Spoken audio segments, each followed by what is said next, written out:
All right, starting there we go. All right, so on Tuesday's class, we started looking at series and sequences, and we started talking about how we could determine if a series is convergent or divergent. And one of the ways that we looked at that was the test for divergence.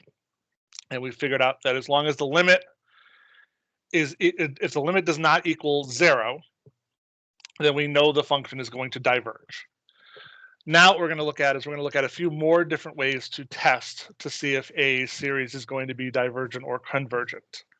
The first one of those is known as the integral test. So we have our series there. Simple series is just 1 over n squared. And we look at it, and it looks like this it looks like it's getting closer and closer to 1.64. So it looks like it's going to converge. However, if you remember, we had a function 1 over n that kind of looked like it was going to converge, would make sense that it was going to converge, and then it didn't, the harmonic series. So even though it looks like it does, it might not. What the integral test does is the integral test, if we look at 1 over x squared, it's going to be that curve above all those little boxes, the areas that I'm adding up.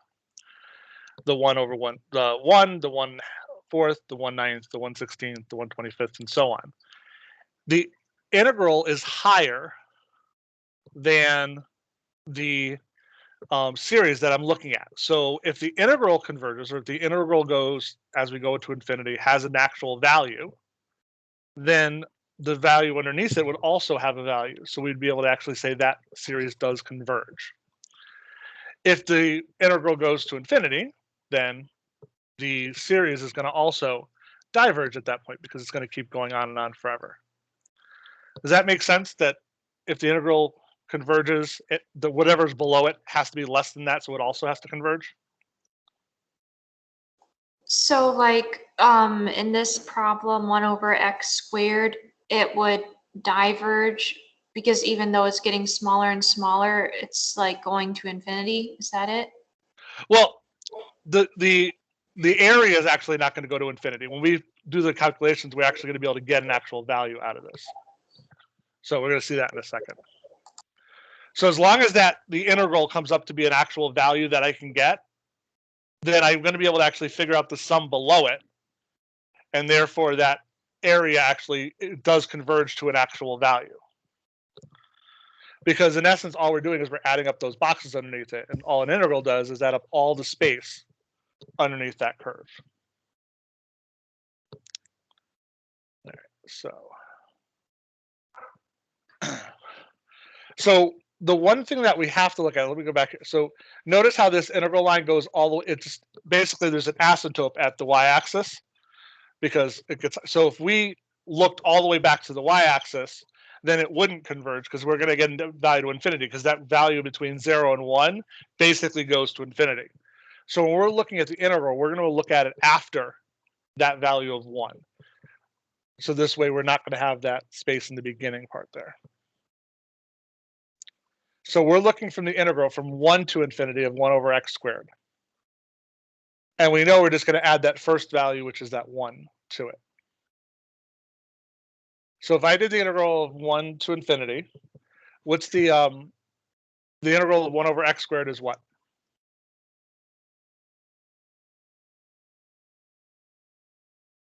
So it's x to the negative second.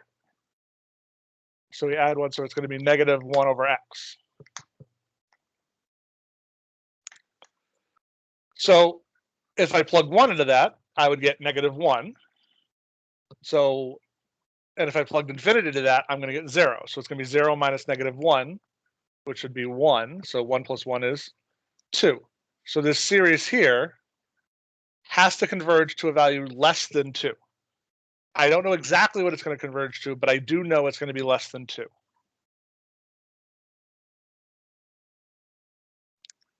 Does that make sense? Why did you add the 1 over 1 squared to the integral? Because that's that first piece. Get me my little laser pointer. That's this box right there. Because we're starting right there and going on. we're not including this part over here. So that's that that's that one box that we started with. Okay. So the integral is really coming up with the value from this point all the way over to infinity. Because if I looked at this part, you notice how the line goes up. The area above this curve is infinite because it's an asymptote at that point. And where the areas above each of the other boxes it's a finite area. So I could easily say, well, yes, there's area there, but I know the value is going to be a little less than that.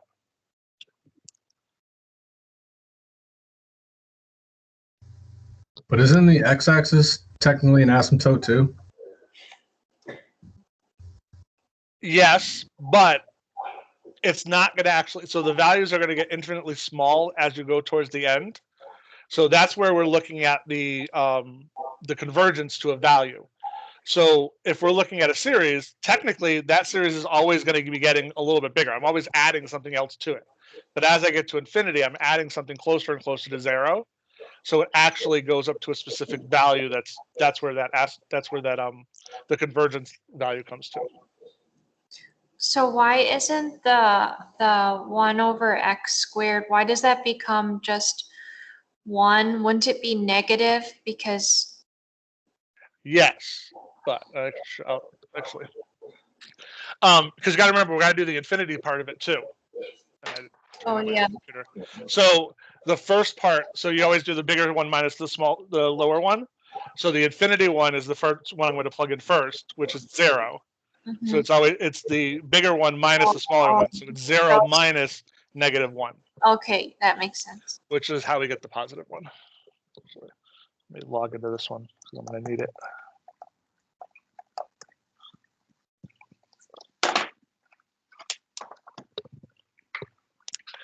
All right.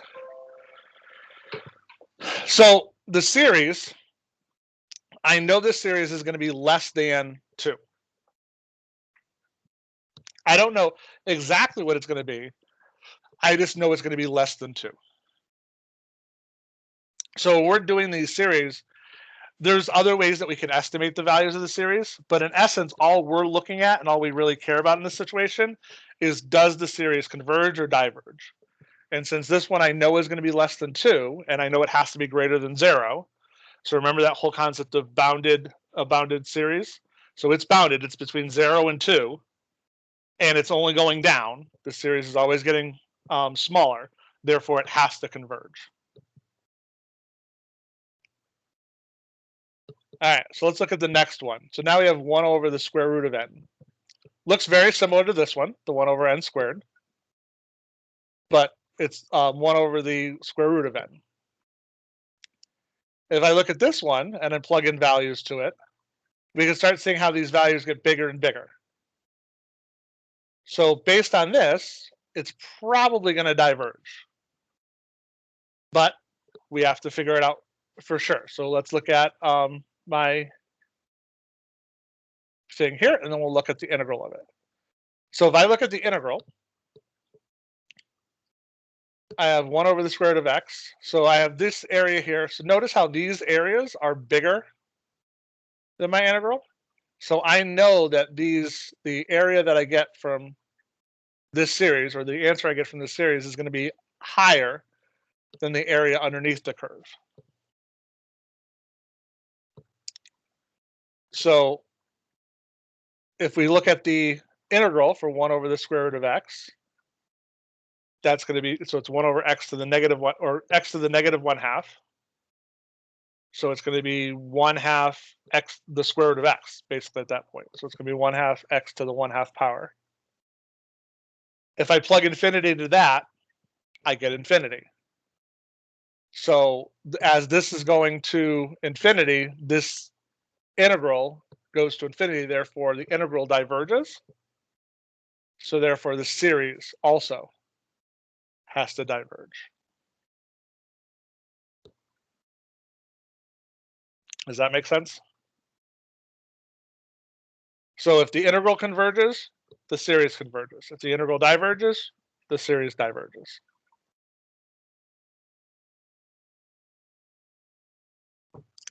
And there is the official integral test written out. So if the integral from 1 to infinity of fx is convergent, then the series is also convergent. If the integral is divergent, then the series is also divergent. This is one of the few tests that actually always, if it's convergent, it's convergent. If it's divergent, it's divergent. A lot of the other ones, we have other issues we want to look at.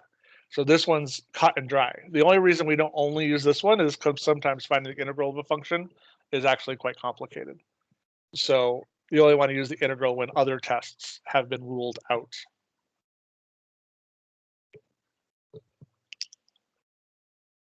All right, let's look at a couple examples.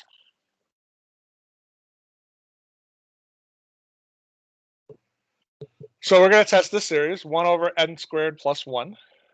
And we're going to test this for convergence or divergence. So the first thing I'm going to do is I'm going to take that function and I'm going to do the integral of it. So the integral of 1 over x squared plus 1. And I'm doing it from 1 to the infinity, is the arctangent of x.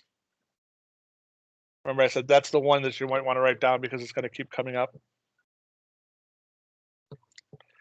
So we're looking at the arctangent of x from 1 to infinity. So arctangent of x goes to infinity. When x goes to infinity, the arctangent, it's going to pi over 2, because that's where the asymptote is on the tangent function. If I plug in 1, the arctangent of 1 is pi over 4. So this integral goes to pi over 4. So it converges to pi over 4.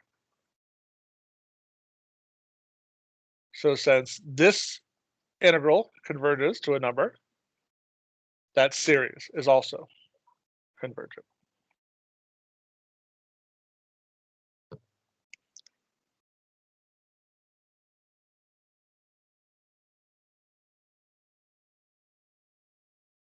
That makes sense?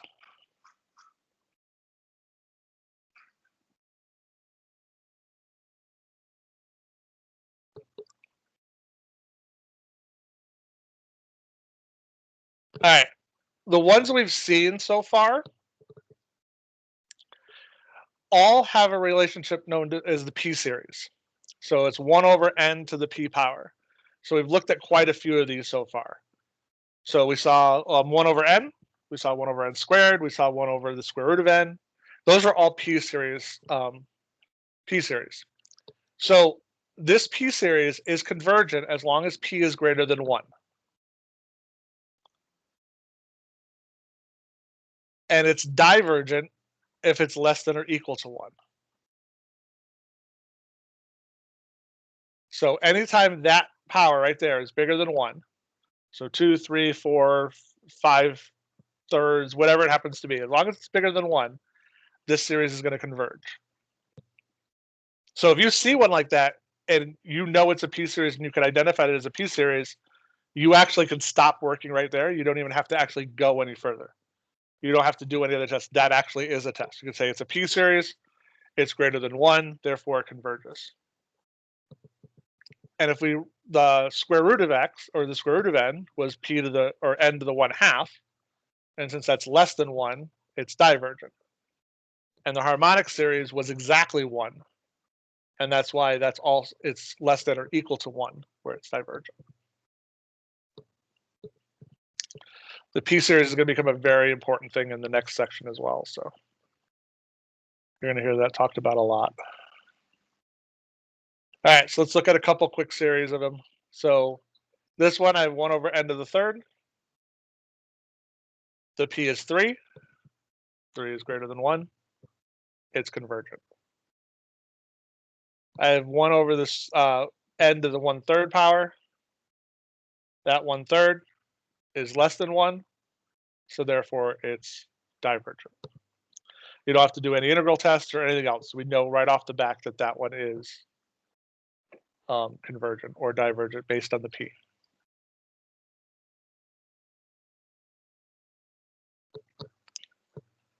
All right. One of the other things if we go back, because I really didn't look at that too much. So on the integral test, there's a couple other things that we have to look at before we can do the integral, before it works. The first thing is we have to know that it's continuous, so that there's no asymptotes or anything else in between it. Because if we look at the picture, let's go back to the first picture. See how this curve's coming down? And even the other one that we did, that curve is coming down. It's continuous. If it has an asymptote or hole or anything else in it, it's not going to give us an accurate information. So the integral has to be continuous. The other thing that it has to do is it has to decrease. If the integral doesn't always, if the function doesn't always decrease and goes up and down, we're also not going to be able to get a good information about how the function below it's going to work. So my integral's got to be continuous and decreasing, the function is, before I can actually do the integral test on it. So this first one, this is the first one we're going to look at. We'll actually do that test because the other ones were obvious that they were. So this one, is it positive all the time? Yes, ln of n could never be negative. So, and since we're starting off at 1 and going up, n has to be positive. So we know this is going to be positive. We know it's continuous after 1 because the only value that doesn't work would be 0. The question is it decreasing? So when we're looking at decreasing, if it's not obvious, like if we looked at the other one, this one's obviously decreasing because 1 over anything, as long as that n's getting larger and larger every time, we know this bottom's getting bigger. So I know the function's decreasing.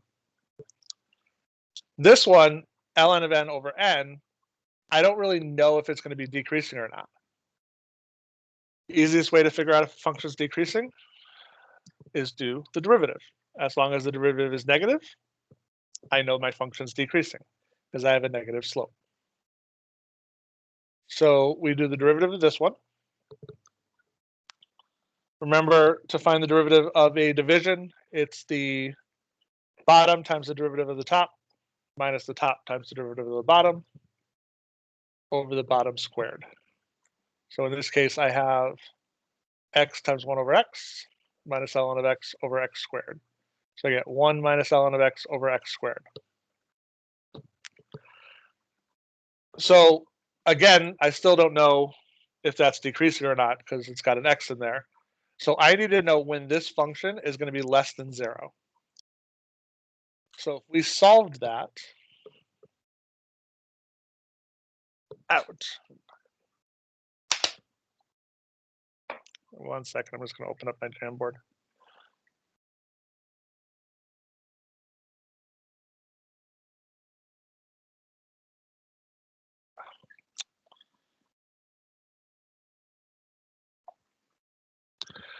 I gotta share this.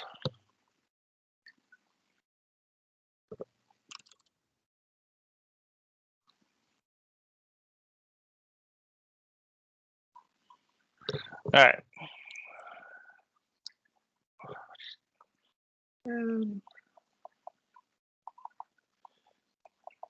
Everything wants me to log in right now.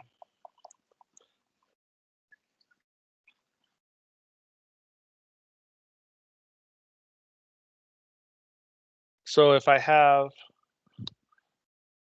1 minus ln of x over x squared, and I want to show that that's going to be less than 0. So I know the bottom is always going to be positive because x squared is always going to be positive. So the only thing I'm really looking at is 1 minus ln of x is less than 0. So I'm going to bring my 1 over. So I get ln of x is less than -1. I then have to divide by the -1, so I swap that around. So ln of x has to be greater than 1. To get rid of my ln, I do e. So x has to be greater than e. So as long as x is greater than e, my function is decreasing. Does that part make sense? All right. So if we go back So I know this is decreasing.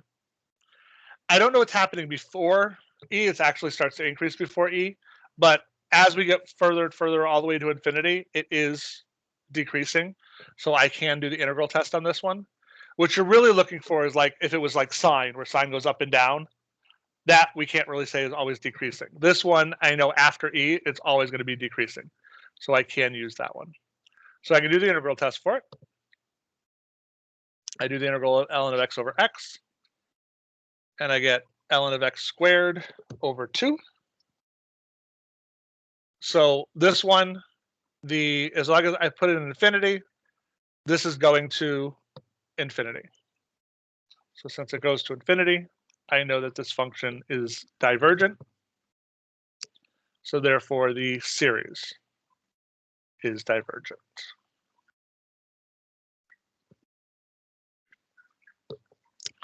Any questions on the integral test?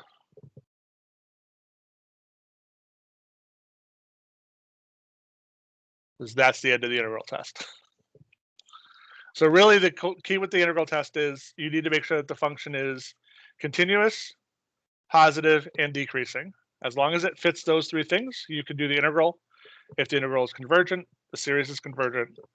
If the integral is divergent, the series is also divergent.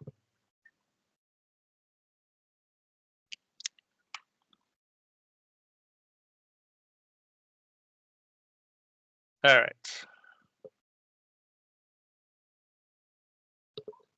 Next one. Comparison tests.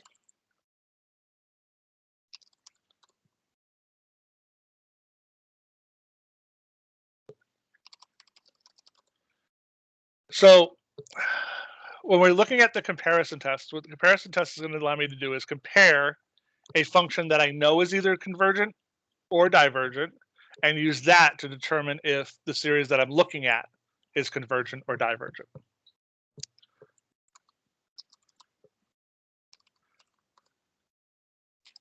So we have this series right here. This one we already looked at before, the 1 over 2 to the n plus 1. Now, if I look at that one looks really close to the 1 over 2 to the n power. Now, 1 over 2 to the n, that's a geometric series. So I've got my initial value and I've got my ratio.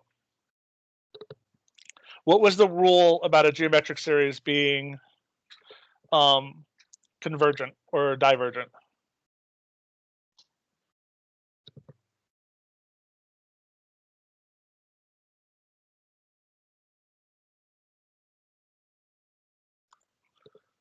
So what did the ratio have to be between?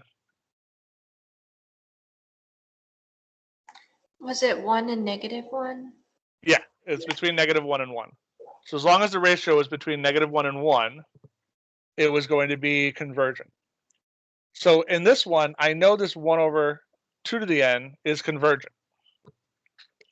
So we just have to, if we can use this one that I know is convergent and compare it to the new one, I can figure out if the new one's going to be convergent. Ow. So the first thing I have to figure out is that the new series has to be less than my original series if it's going to be convergent. So the reason being, if you think about it, if I know a series is going to be convergent and I have a series that's going to be smaller than that one, always, it would also have to be convergent. Because remember, all these are bound by the 0. So none of them are going to go below 0 because they're all have to be positive. So as long as the series is bound by 0, and in this situation, bound above by another function that I know is convergent, then the one beneath it has to also be convergent. Does that make sense? Yes. All right. So as long as this one's convergent and this one is less than it, I know that this series would also be convergent.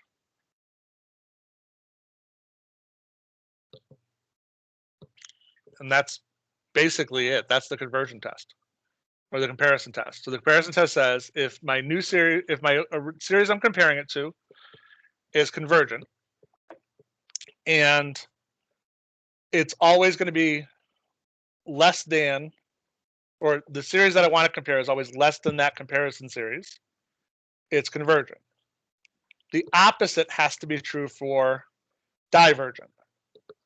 A divergent series has to always be greater than the series I'm comparing it to. If it's either of those situations, so like if it's convergent but it's bigger than the other one, I don't know. I can't compare it. It doesn't help me. If it's the series I'm trying to compare it to is divergent, but this one's always less than it, also doesn't help me.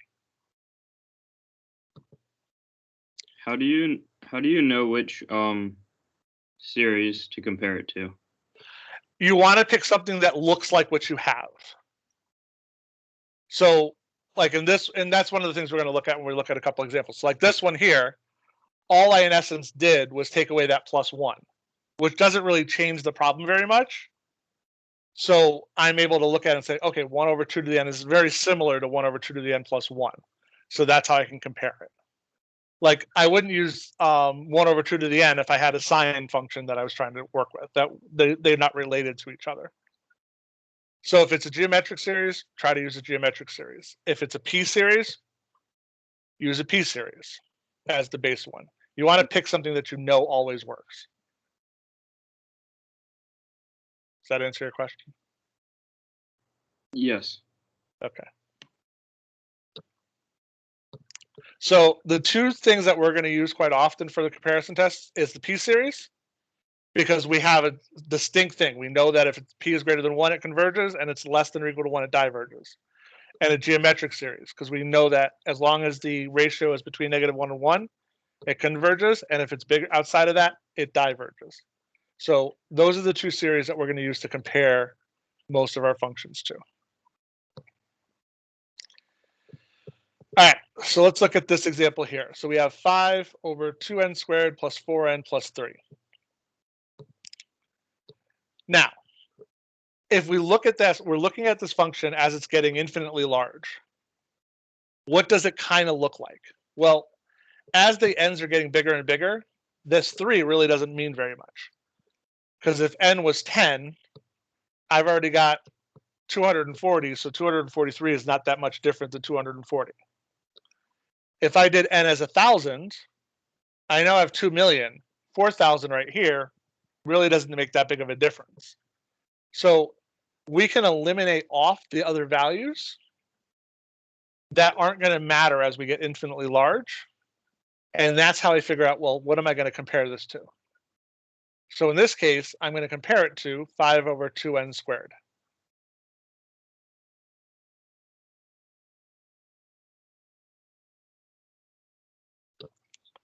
So does that part make sense on why we can actually do that? Yes. All right. Now that we know that we're going to use 5/2n squared, I need to know that I have to figure out, is the original function always bigger than this or always less than this? In this case, the original function is always smaller than my new comparison function. So 2n squared plus 4n plus 3 is always going to be smaller than 5/2n squared. So now that I know that it's less than, I now just have to figure out if this converges or diverges. Well, 5/2n squared is the same thing as, I could pull out the 5/2, that's 1/n squared. Well, 1/n squared is a p-series. P, 2 is greater than 1. So 2 is greater than 1, so therefore this converges. So my 5/2n squared converges. Since that converges, and I know this is smaller than it, it also has to converge.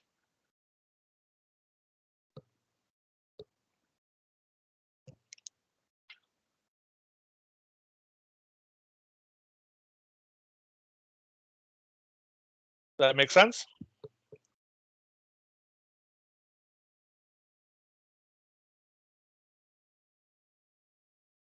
All right.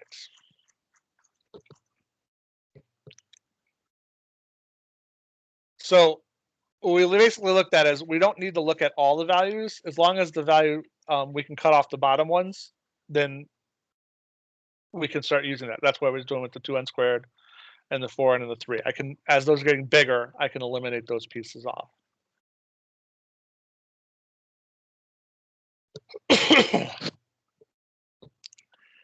So let's look at this one, for example.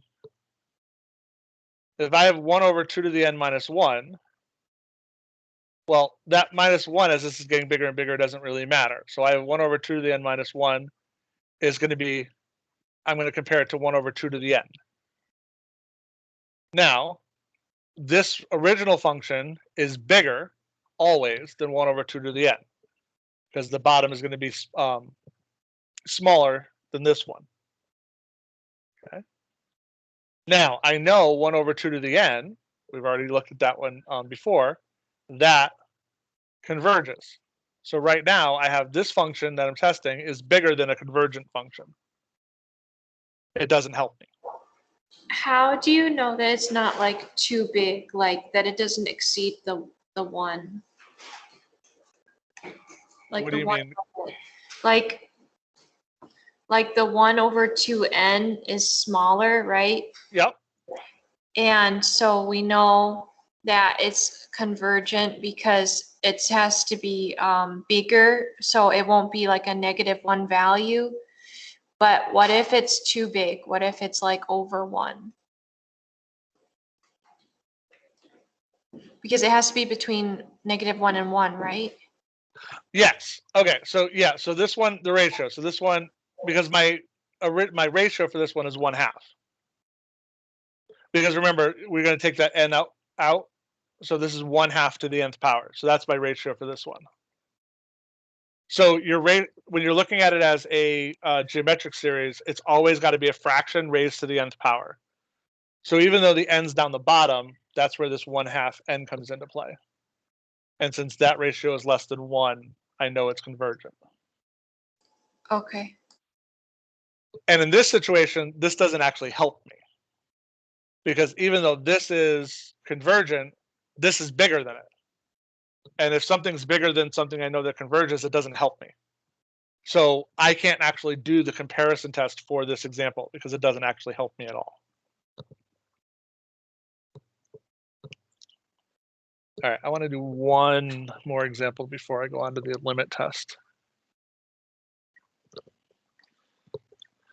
So I've got k equals 1 to infinity of ln of k over k. So I want to know if this one converges or diverges. So for this one, I'm going to take the ln of k over k, and I'm going to compare it to 1 over k. So I know that ln of k over k has to be greater than 1 over k, as long as k is greater than e. Because anything after e, ln of e is going to be 1, correct? So I know this function here is always bigger than the 1 over k. So now that I know that, we have to look at that 1 over k. What do we know about the 1 over k? Is 1 over k convergent or divergent as a series?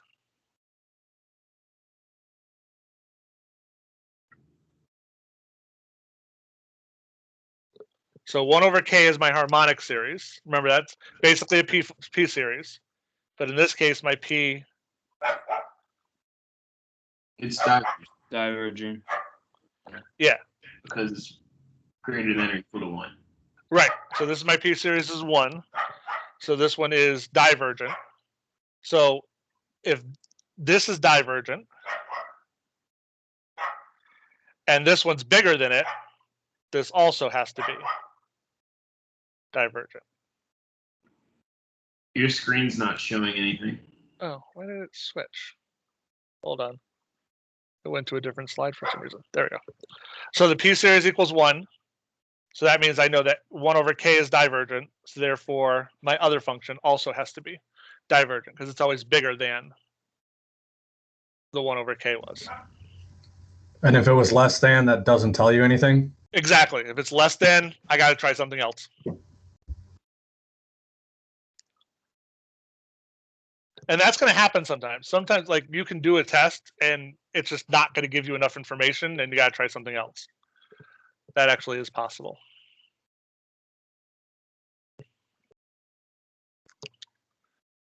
All right.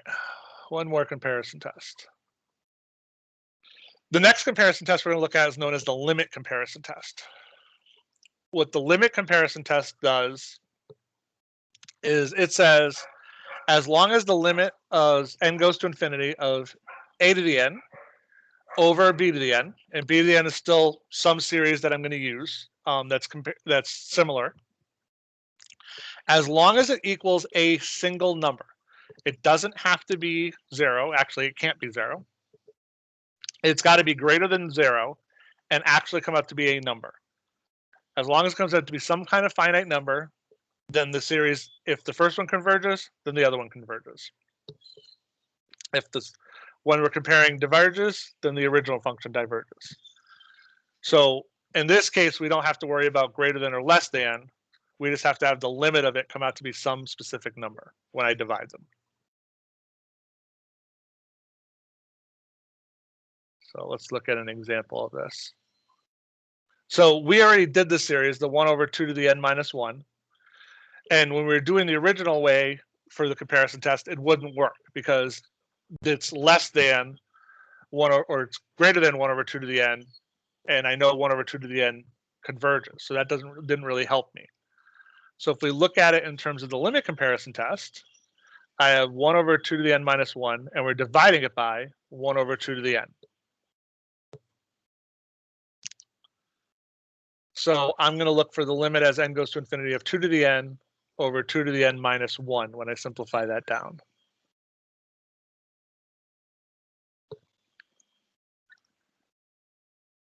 So to simplify this limit, we're going to divide everything by 2 to the nth power because we divide it by the highest exponent or the highest power. So I have 1 over 1 minus 1 over 2 to the n, which means this limit goes to 1. Since my limit goes to 1, and 1 is greater than 0 and an actual number, therefore, it converges so that my original function also converges. So 1 over 2 to the n converges, so therefore my 1 over 2 to the n minus 1 also converges.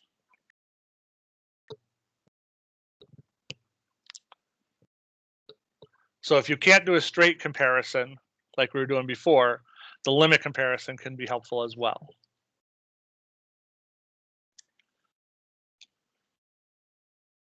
All right, one more problem. And then I'm done.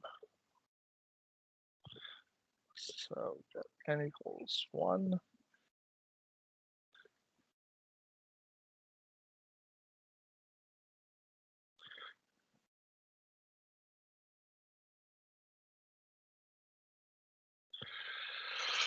All right.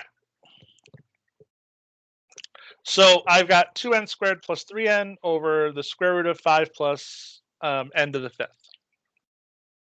So when I'm looking at this problem here, there's no way I'm going to be able to figure out if it's less than or greater than another number because there's so much going on in it. So I really do have to kind of do the limit comparison test. So my original function, my a to the n, is 2n squared plus 3n over the square root of 5 plus n to the 5th. My bn, the one I'm going to compare it to, I'm literally just going to look at what's the biggest part on top and what's the biggest thing on the bottom. So on the top, 2n squared is the most important part. The 3n kind of falls off as I get bigger and bigger. On the bottom, that 5 kind of really doesn't make much difference. So I really have n to the 5 halves. And if I simplify this down, now that I've gotten rid of all those, I have 2 over n to the 1/2.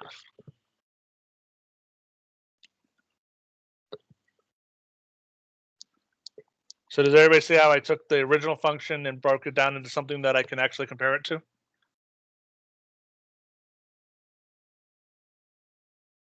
All right. So now that I've gotten it down to something that I compare it to, I'm going to go through and I'm going to break do my limit comparison to this one. So it's the limit as n goes to infinity of 2n squared plus 3n n to the 5th. And we're dividing it by 2 over n to the 1/2. So this limit, I flip the bottom over. So I have 2n to the 5/2 plus 3n to the 3/2 over 2 times the square root of 5 plus n to the 5th.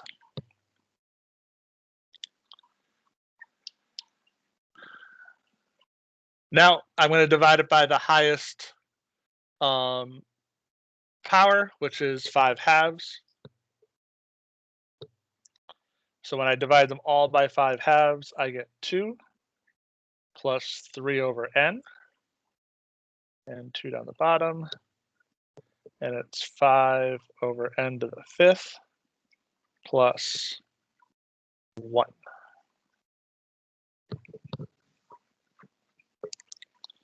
Because I divided everything by n to the 5/2. So now we plug in the infinities into all these basically, and it comes out to be 2 plus 0 over 2 times the square root of 1. So again, it's coming up at 2 over 2, which is 1. So my limit comes out to be a specific number, which is good. That means I can use the limit comparison test.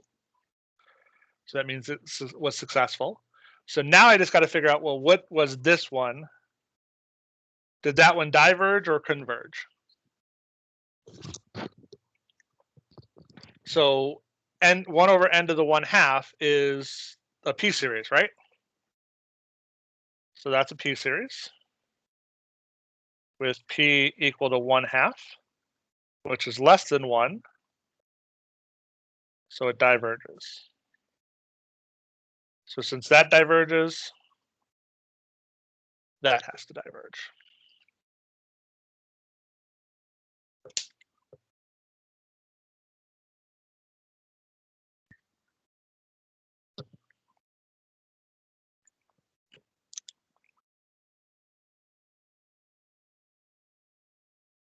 And that's it.